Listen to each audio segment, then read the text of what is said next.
Daenerys, bienvenida a México. Muchas gracias por acompañarnos y por haber aceptado que te realicemos esta entrevista. ¿Cómo estás? Muchas gracias, Connie. Muy bien, con mucho calor aquí estos días en Querétaro, pero de maravilla. Muy bien, andamos muy verdosas sí, en es general. Cierto. Y bueno, pues me gustaría empezar por la pregunta que es como la detonante de casi todas las entrevistas. Me gustaría que nos contaras cómo es que empezaste a escribir.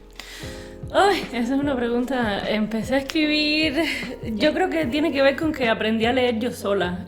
Cuando tenía como 3 o 4 años, le preguntaba a mi familia los sonidos de las letras, cómo suena esta letra con esta letra. Y de repente un día estoy arriba de la cama de mi hermana y recuerdo así que había un periódico con unas letras inmensas así. Bueno, y el titular era... Me acuerdo, Fidel en Brasil. Y entonces como lo primero que leí en mi vida fue un titular político. Pero claro, una vez que sabía leer, también sabía escribir. Siempre me interesó mucho. Como que siempre tenía mucha curiosidad por los libros, lo material, los sonidos. Y creo que lo he escrito alguna vez. Mi mamá me regaló una libreta como para que me tranquilizara y un diario, porque era una niña súper intranquila. Siempre estaba saltando, me caía de las escaleras. Y me dijo, te voy a regalar esta libreta, que era una libreta de tapa dura. En Cuba eso era una rareza así absoluta, y me dijo, yo estaba así como súper entusiasmada, me encanta la libreta. Me dijo, sí, pero la única condición es que escribas todos los días en esa libreta o te la voy a quitar. Mi madre siempre ha sido muy dulce. Entonces, pues escribí todos los días en ese diario, pues apenas empezando la escuela, a veces casi que lo único que decía era, hoy fui a la escuela, hoy no fui a la escuela, hoy fue un día bueno. Y pues no pude parar. Eso es como yo creo que... Entonces yo creo que el diario fue lo primero que me mantuvo como en esa escritura. Envolver una rutina a la escritura, sí, ¿no? Ajá. Y era como muy intuitivo, escribía poesía, pero luego me parecía tan feo y a medida que iba creciendo decía, esta rima es como, no sé, ya sabes, como todos los infinitivos y las mismas terminaciones del mundo, y más nunca escribí poesía, pero también al principio era como muy, como digamos, como muy sentimental, era esa parte de expresar lo que uno sentía con poesía, ¿no? Y entonces así empezó la escritura, digamos, de manera oficial. Sí, es que no te sabría decir, porque, en cada momento de mi vida yo recuerdo estar decidiendo escribir, ya sea porque, no sé, en la secundaria un taller, y quería estar en ese taller. Después a la hora de hacer las pruebas de ingreso a la universidad, era como, quiero una carrera que me ayude a escribir y a leer, porque no tenía nadie en mi familia que me orientara. Y entonces como que siento que es una decisión que siempre estaba ahí en cada paso. Pero claro, profesionalmente me tomó mucho tiempo. Yo publiqué mi primer libro de ficción a los 30 años. Entonces es como... al final era algo que para mí era natural, era necesario, siempre estaba ahí, pero no me cuestionaba la idea de hacer un libro, ni de escribir un libro, ni de sentarme o publicar. O sea, no era por ahí por donde iba, era todo como más sentimental, sí. Ok, y bueno, entonces ya me respondes la siguiente pregunta, que es ¿cuánto llevas escribiendo? O sea, desde toda la vida. Y bueno, una cosa es que publicaras ahora a los 30, pero ya traías la práctica, la rutina. Claro, y soy graduada de periodismo, me gradué de periodismo en el... ¿Qué será? Es que ya se me confunde la fecha, ha pasado mucho tiempo. Y también para mí el ejercicio de periodismo en Cuba es una carrera como, digamos, muy centrada en lo tradicional. Entonces justo estudié periodismo porque si quería aprender a escribir profesionalmente, era ese el espacio para mí. Y entonces yo diría que si pienso profesionalmente, siempre he vivido de escribir o de editar, pues desde los 22 años que me gradué. Pero sí, la ficción ha sido para mí otro camino, otro encuentro. Y era mi siguiente pregunta, ¿cómo fue que después de experimentar primero la literatura, la escritura en un sentido emocional y sentimental, y luego en el periodismo, cómo es que llegaste al cuento? Yo creo que desde la distancia con Cuba. Yo tenía escritas algunas cosas en mi computadora conmigo, pero eran como cosas que yo pensaba, son bonitas, pero nunca me había ni siquiera detenido a pensar en el género. Cuando vengo a México a vivir a San Luis Potosí en el 2014, como que sí empieza ya una necesidad más de rearmar mi historia, digamos, a partir de la ficción, o no sé, como que necesitaba explorar otras formas de entenderme a mí misma. Y así fue como empecé a escribir cuentos conscientemente. Recuerdo que me invitaron a un encuentro de narradores jóvenes en Guanajuato, que estaba Luis Alberto Arellano leyendo también en esa mesa conmigo, y yo le decía a la organizadora, le decía, es que yo lo que tengo son crónicas, no he escrito nada de ficción. Y ella me dijo, no importa, ve y lee las crónicas, y escribí un cuento que es por una botella de ron para ese encuentro de Guanajuato. Entonces fue como sentarme y decir, pues voy a escribir un cuento, hacía conciencia de saber que este es un cuento, y creo que esto nunca me lo había ni siquiera contado a mí misma en voz alta, ¿no? Y es ese primer cuento del libro anterior, de las 90 Habanas, el primer libro de cuentos, que lo escribí para ese, pensando en que quería tener un cuento. Si me habían invitado a leer a un espacio donde se estaba leyendo ficción, además de las crónicas, quería leer un cuento. Entonces México es súper importante para mí también en ese proceso, porque aquí fue donde me decidí como a ponerle nombre y apellido a lo que estaba haciendo, a lo que quería hacer. Sí, que se teorizó algo que ya... Claro, en práctica. Exacto, en la distancia uno como que necesitas entenderte mucho cuando estás lejos de todo lo que conoces, de la familia, de la cultura, de la comida, porque además México es un país tan increíble en todos los sentidos, que cada cosa que pruebas es un viaje, ¿no? Así como estoy hablando de comida, por supuesto, y entonces era para mí como, wow, ¿cómo me explico yo todo, digamos, la vida que he tenido, la simplicidad o lo que sea, en comparación a todo este aluvión de sensaciones que estoy viviendo aquí, ¿no? Y yo creo que ponerme frente a ese espacio fue súper importante para escribir. Muy bien, y hablando ya de tu escritura propiamente, yo comentaba que con algunas personas que tu escritura me parece que es muy limpia, que tu prosa es muy precisa, sin nada de como de ornamentos ni de paja, y pues quería preguntarte cómo, o sea, si es consciente o cómo lograste eso, ¿no? Sí, yo creo que tiene que ver con lo que comentábamos del ejercicio del periodismo y este ejercicio que recuerdo en la facultad que nos pedían hacer, ¿no? Que decía Hemingway escribía y luego quitaba los adjetivos, y si tenía más de 3, pues menos todavía, ¿no? O sea, nunca más de 3 adjetivos, pero luego si tenía 3 todavía se podían quitar al menos 2. Y para mí era una práctica que me tomaba muy en serio, pues ya ves, como que siempre he tenido como esta obsesión con escribir mejor, y yo creo que viene del periodismo, del ejercicio, sí, de escribir a diario, también me interesaba que la gente me entendiera.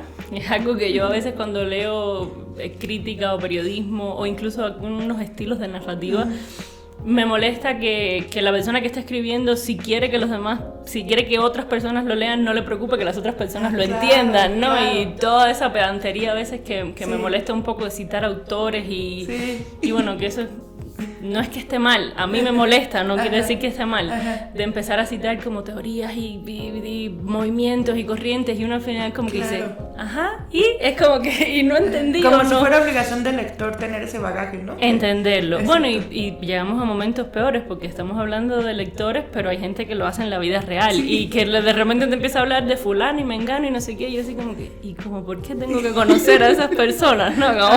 O a esos autores, no nos da tiempo a leerlo todo, ¿no? Ni tenemos que saberlo todo tampoco. Y yo creo que a veces esa erudición, ese showing off, ¿no? De saber demasiado, lo que hace es que se convierte en una barrera de la comunicación, más allá de favorecerla, ¿no? De favorecer que dos personas puedan tener una conversación. Exacto. De llegar a algún punto, pues eso lo que hace es que las priva, sí. Que no conectes, que no te lean. Exacto. Exactamente. Sí. Y bueno, ya hablando acerca de otros aspectos de tu escritura, ¿cómo es que trabajas tus personajes? ¿Cómo los creas? ¿Cómo los desarrollas? ¿De dónde vienen tus personajes?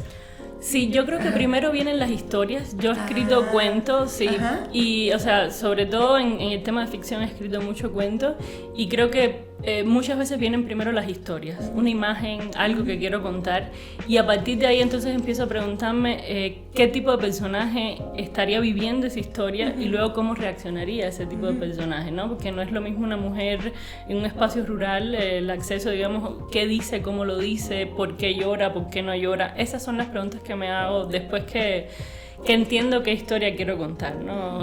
En de Retratos de la Orilla, como también la historia de una mujer que regresa a su casa. Bueno, ¿qué tipo de mujer regresa a un país que está en una crisis económica perenne como es Cuba, ¿no? ¿Qué tipo de mujer es? ¿Es alguien que tiene dinero? Pues no, probablemente no. Es alguien que, como que empiezo a hacerme esas preguntas a favor también de de crear como personajes veraces en esos escenarios que yo estoy viendo para la historia. Entonces un poco en vez de partir del personaje, yo diría que parte de la historia. Sí. Hablando de tu libro anterior a Retratos de la Orilla, es el libro de cuentos 90 Habanas. ¿Qué nos podrías decir? ¿De qué se trata? ¿De qué va ese trabajo? Pues era un interés que yo tenía justo en este descubrimiento de Cuba y de mí misma desde México, de tratar de contar a mi ciudad, a mis experiencias desde la ficción y lejos de los lugares comunes, pero usando los clichés. Y entonces era como... ¿Cómo sí. lograbas eso? Pues no lo sé. Entonces decía como que, bueno, ¿qué se cuenta cuando se habla de Cuba? ¿Qué se habla? Ron, tabaco, musiquita, prostitución, el bloqueo yanqui. O sea, como que hay ciertos temas que son recurrentes, que no es que no existan, pero exacto.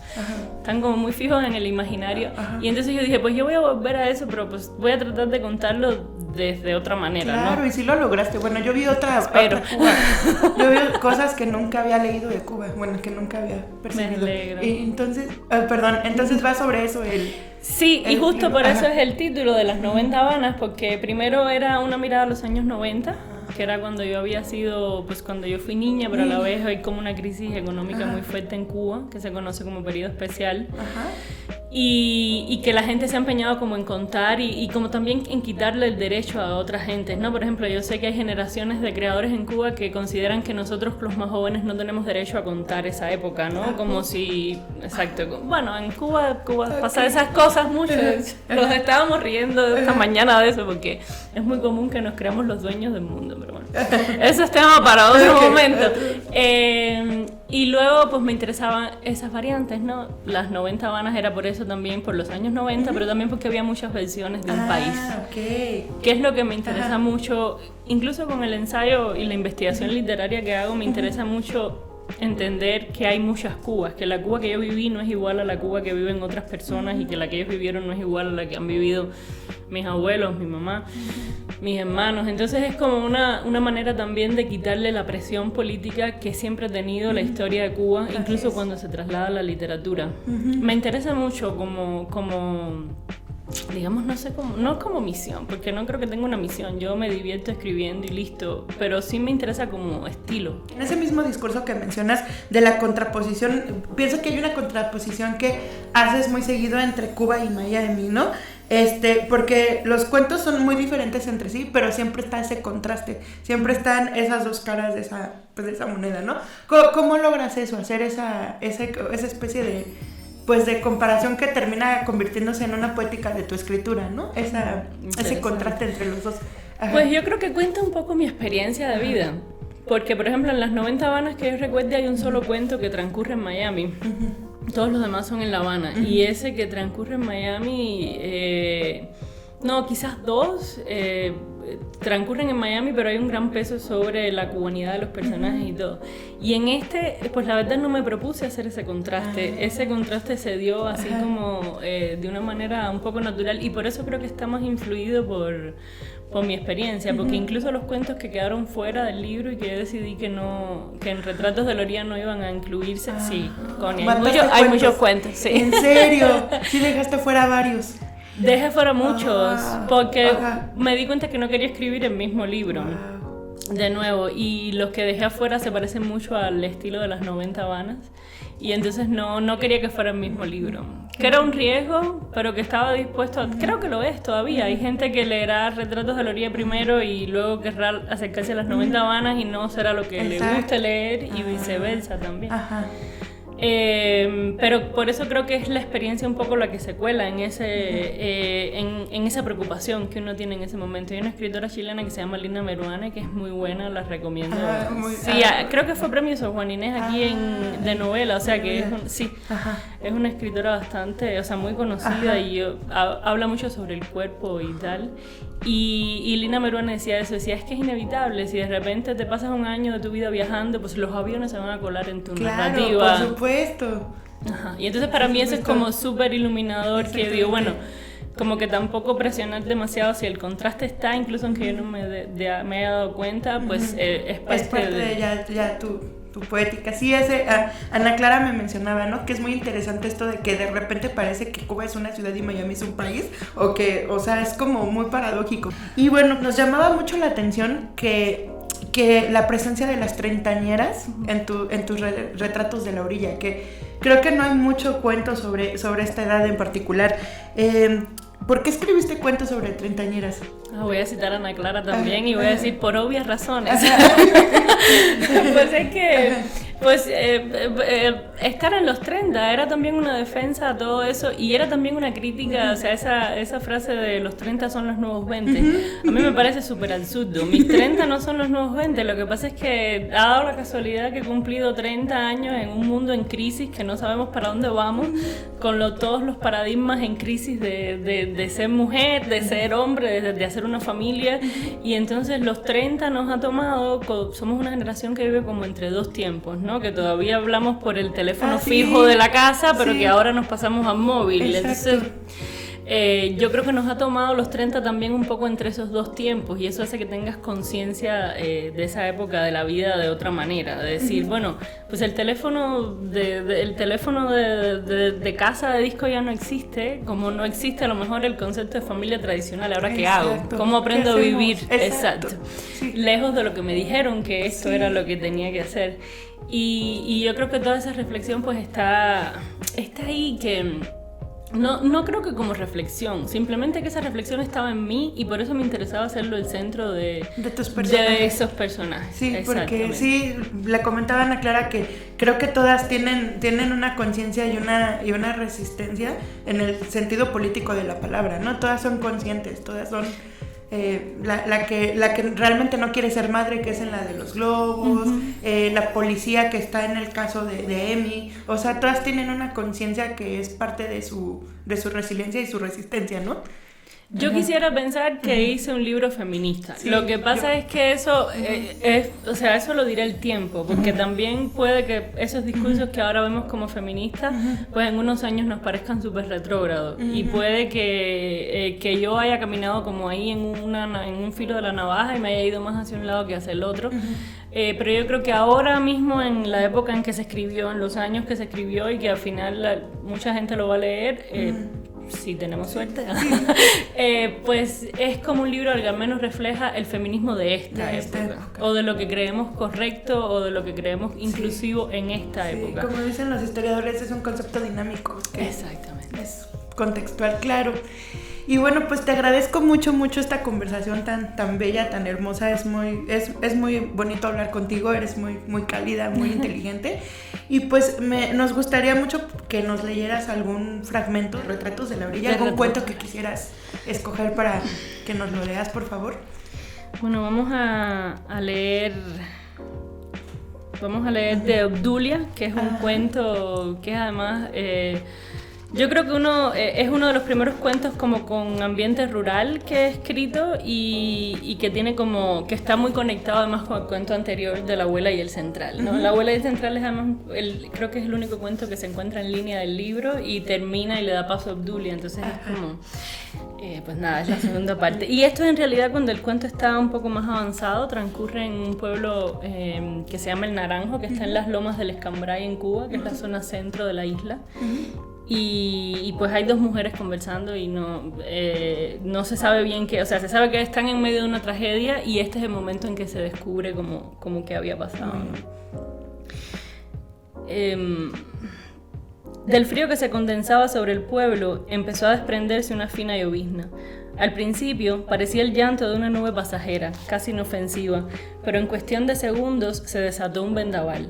El agua caía con roña, pesada, como si quisiera abrir un hoyo en el suelo o arrancar la sangre sobre las piedras, o como si quisiera lavarle los pies a Obdulia, o arañarle la piel, o desaparecer al pueblo, o todo a la misma vez. Por instinto, la oficial hizo un ademán de agacharse para recoger a Emi, para preservar cualquier prueba que aún pudiera encontrar sobre su cuerpo. pero la mirada de Obdulia la paralizó al instante. Cuando las mujeres volvieron la vista al suelo, vieron que la falda rosa de Emi había perdido color y se iba destiñendo hasta lucir blanca, más lluvia encima del naranjo, y la sayita de encaje se tornó una sombra transparente. Desde su piedra, Obdulia vio cómo se lavaba la sangre en el suelo, mientras abría un surco de agua en la tierra, justo debajo del cordón umbilical que se había dibujado antes entre los dos cuerpos. Primero fueron las piernas de Emi las que se volvieron un pequeño torrente de agua. Después, su cintura tomó la forma de un riachuelo intenso, seguido por los cabellos larguísimos que también brotaron transparentes, límpidos, y Emi bajó la loma, vuelto un cristalino río saltarín entre las casas del pueblo. Se juntó a los arroyitos domesticados, regó la tierra, creció las zanjas. Cuando Obdulia se levantó, el agua había lavado también el color cerizo de su piel y había hecho a Emi desaparecer con la misma rapidez con la que había llegado a su vida. Resignada, se puso en marcha. No miró atrás, ni siquiera hacia la loma que subía Emi cada mañana, ni hacia la casa de madera y mampostería que le habían dejado sus padres, ni al oficial que se quedó en silencio, paralizada, esperando quién sabe qué, ni al pueblo maldito que tantas veces la había tratado como un fantasma. Obdulia simplemente puso un pie delante del otro, un pie delante del otro, y avanzó rumbo al mar, siguiendo la dirección que le indicaba ahora el fluir de Emi. En el pueblo nadie supo con certeza cuántos días estuvo caminando. Algunos aseguran que aún recorre el sendero de los arroyos. Otros dicen que sí, que llegó enseguida a la costa y que allí vive, a la orilla de la playa, sin tener que usar zapatos todo el día. Muchas gracias, Daenerys. Te agradezco mucho que hayas estado aquí.